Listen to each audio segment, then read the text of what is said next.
What's up, y'all? My name is Kiara J. Mason, and I am a speaker. I work in ministry, and I am the co-owner of a marketing agency here in Tulsa, Oklahoma.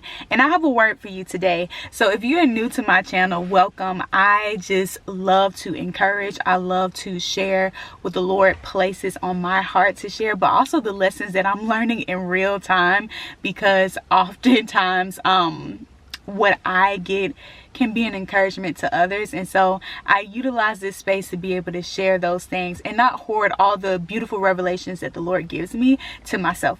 So I'm in this new series called New Year Now, okay? And the first video today, the topic is why you need to start 2026 now. So I have 3 points for you today. I won't be before you long, but I wanted to share these with you all because I just sense in the spirit that the timing of starting now is so important. It's so critical, and I don't have all the reasons why, and I don't know why the Lord wants us to get a jump start now, or really not really a jump start. We'll talk about that later.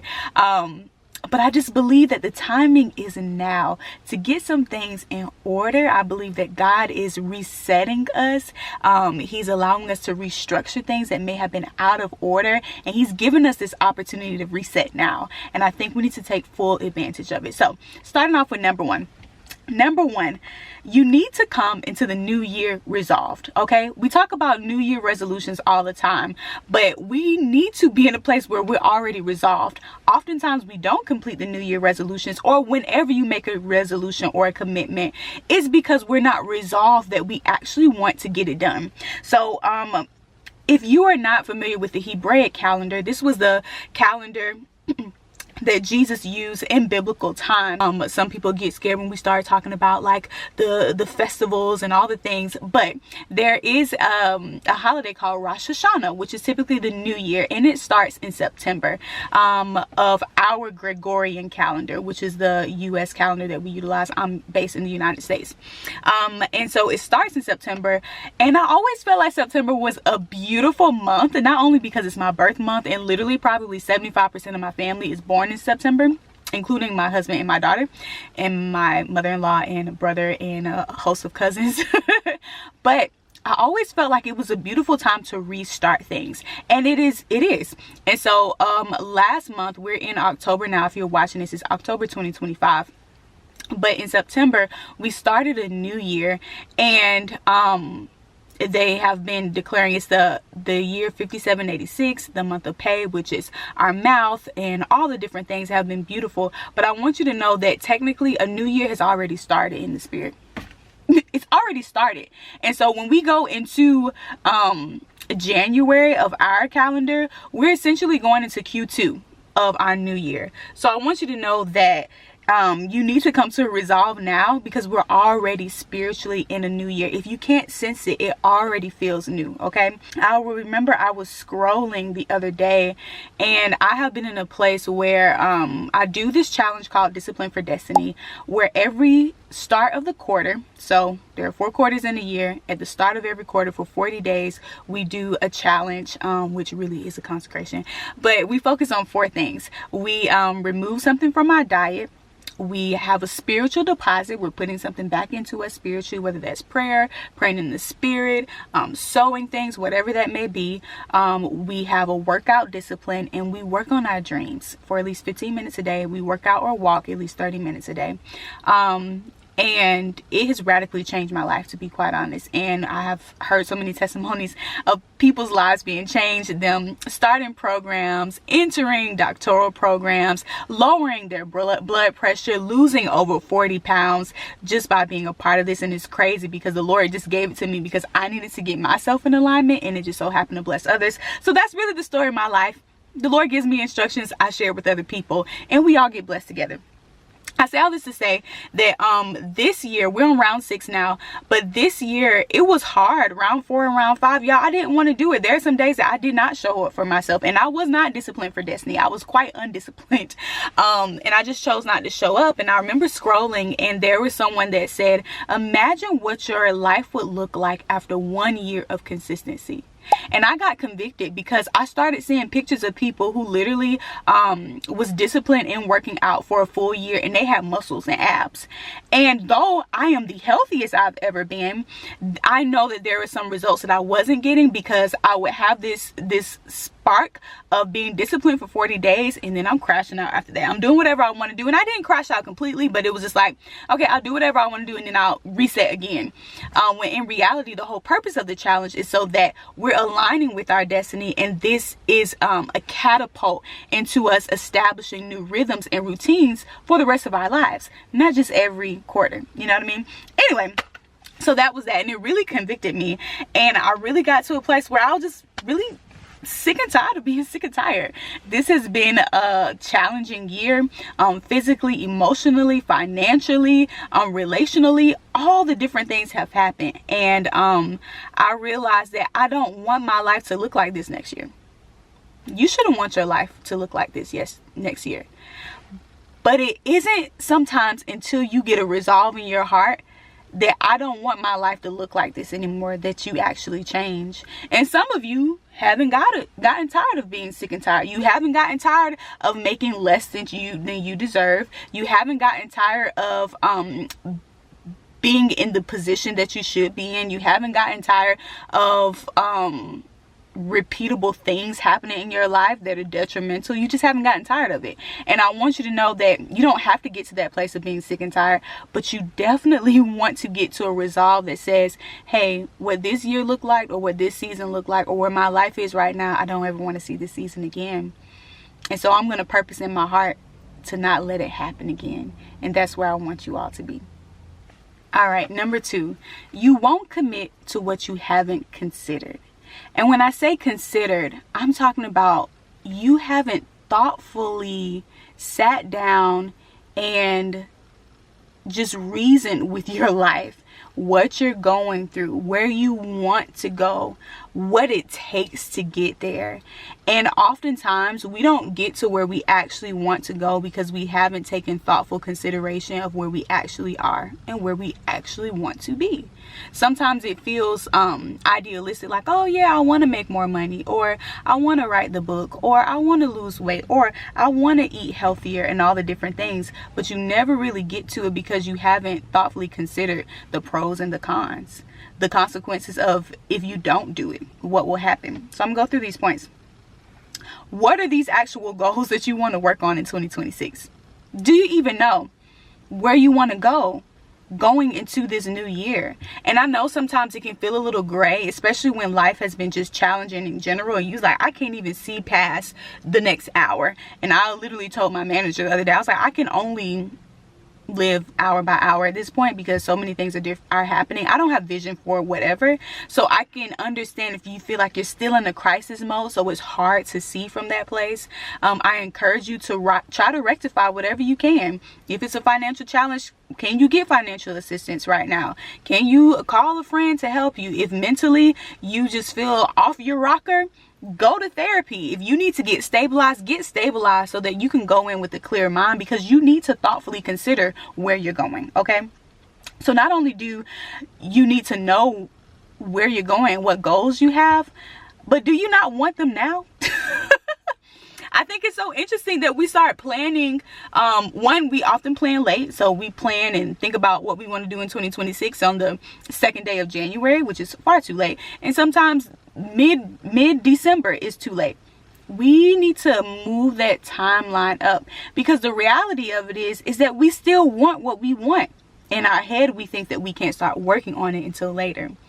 And that's the false pretense. That's the thing that you cannot lean into, that you have to wait to a certain date for it to start. But if you want it now, why not start working towards it now?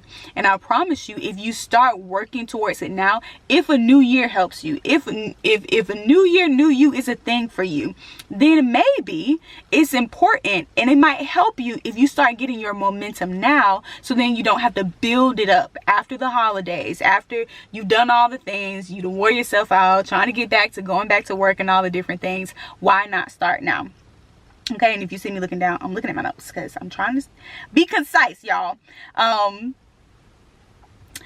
you want to look at, what are these goals? Why do you want these goals? And what will happen if you do not pursue these goals? I had to sit down and think like, hey, if I don't actually address these financial situations that I'm in, what's on the other side of this? If I just keep spending like, oh yeah, I got it, it's no big deal, but I have financial goals and things that I want to save and things that I want to invest in, if I'm just like neglecting it, what's the consequence of that? I'll never reach where I want to go. I'll never be able to save the amount that I want to save if I'm not being intentional about it. What are the consequences of you still eating the way that you eat? What are the consequences of you not forgiving that person? What are the consequences of you not writing that book and not being obedient and obeying God in this season? You have to thoughtfully consider that, because we think about, yeah, when this happens, the good things are going to happen. But if you don't, you might be in a worse off position, and it might be more challenging if you continue to neglect it. And in these X amount of days that we have left before we enter into this new year, in this regard, start now. Start now. Start now. And don't allow negative consequences to accrue day by day. At the end of the day, you can't be crazy enough to know the benefits and the effects and the negative consequences and still say, oh yeah, I'm gonna wait. I could be working towards my $1 million year, but I'm just wait till like, okay, I got my mind right, I feel good, da da da. What is it? What is it? You can start now so that you don't have to wait until X, Y, and Z. Okay? All right, point number 3. Your decisions are more powerful than a date. Say it with me. My decisions are more powerful than a date. What does that mean? You don't magically change when the clock strikes midnight on January 1st, 2026. Or whatever year you're about to watch this. You don't magically change. It just doesn't work like that. You know what is the biggest change agent in your life? Your mind.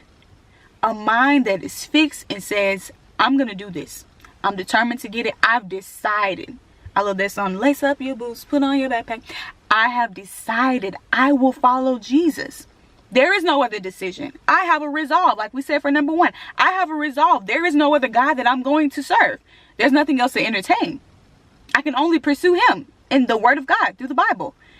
And so you need to have a resolve and a decision in your head that I'm going to do this, because a date is not going to change anything, my love. Because you see many dates. You've written many dates in your calendar. You journaled it. Oh, by this date, I'm going to have this. And that date came and gone. It's gone. And you don't have the results or the fruit to show for it. So what does that mean? A made up mind is going to cause you to work towards that, not a date. Now, is it important to add mile markers and milestones along the way? Absolutely. But just know that when the date comes, you're not going to bloop. It's just going to happen like that. It won't. It just won't. And so if you're in a place where you realize that, okay, I hear what you're saying. I want to be in that place where I'm ready, but I'm not there yet. What can I do? Number 1, start feeding your mind. If you know that your mind is your biggest change agent that's going to make you change your situation, decide to get up and work out, decide to go to the grocery store and not go get fast food and do X, Y, and Z. If you know that that is the case, then I want you to start feeding your mind with material that's going to help you be the change agent that you need to be. What does that look like? Reading books around finances, reading articles around healthy living, reading maybe taking a program or a certification. Y'all, you can do the things to feed your mind to get you to a place to say, you know what, that makes sense. I'm gonna do that. I have a resolve. Number 1. And number 2 is do the thing that you've been avoiding. If you know that you were supposed to start purchasing this budget planner and you didn't yet, and you know once you get that planner in your hands, you're going to start budgeting properly, go get it. If you know that the Lord speaks to you so vividly in the shower at 6 a.m., start taking your 6 a.m. showers. If you know that when you start seeing more healthy food and you follow people who eat healthy food, you're more likely to crave healthy food, unfollow all the foodie stuff, follow the healthy stuff. Do what you've been avoiding so that you can get to the place that you want to be. Number 3, I know it sounds cliche, but seek God. If you're in a place where it's like, God, I believe, but help my unbelief, that's okay. Help my unbelief, God. Because I don't believe that I can start now. I don't believe I have the stamina. I don't believe I have the momentum. I don't believe I have what it takes to get started now, but I know that I need to. So help me. Meet me here. Pray. Fast. So that you can get to a place where you are no longer distracted by all the things around you and unmotivated, and you're spiritually in a place where you're ready to do that. So, I just pray that during this time, you are just getting what you need to go into this new season, healthy, well, decided, resolved, so that you can make the most of this next season. I don't know what this next season entails. I believe there's promotion on the other side of it, though. I believe that there's new movement. I believe that there's transition, good transitions. I believe there's goodness on the other side of this. And at the end of the day, in order to sustain the things that God wants you to have, you have to be the person that's ready to receive those things. And oftentimes that's putting in the actions and the work to align with who God called you to be. Okay, so I love you all so much, and I look forward to talking to you more. Have a great one. Bye.